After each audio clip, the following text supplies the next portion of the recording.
Hello అందరికీ, నేను మామిడికి నిలువ పచ్చడి అయితే పెట్టాను అనమాట.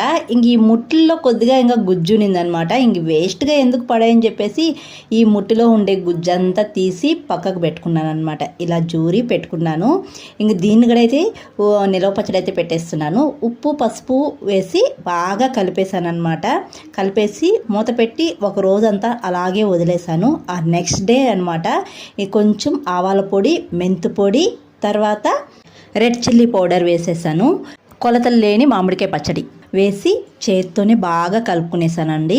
కలిపి పెట్టుకునేసిన తర్వాత ఒక బాండీలో ఆయిల్ వేసుకొని స్టవ్ పైన పెట్టుకొని తర్వాత ఆవాలు, ఎండుమిరపకాయలు, వెల్లుల్లి వేసి వేయించుకొని పక్కన పెట్టేసి ఆయిల్ కొద్దిగా చల్లారిన తర్వాత ఇంగువ వేసుకొని బాగా కలుపుకొని ఈ మామిడికాయ నిలువ పచ్చడిలో వేసుకొని కలుపుకునేయాలి. ఆయిల్ వేడిగా ఉండకూడదు, గోరువెచ్చగా ఉన్నా పర్వాలేదన్నమాట. ఇలా కలుపుకునేస్తే మామిడికాయ నిలువ పచ్చడి రెడీ. త్వరలోనే ఫుల్ వీడియో అప్లోడ్ చేస్తాను. బాయ్.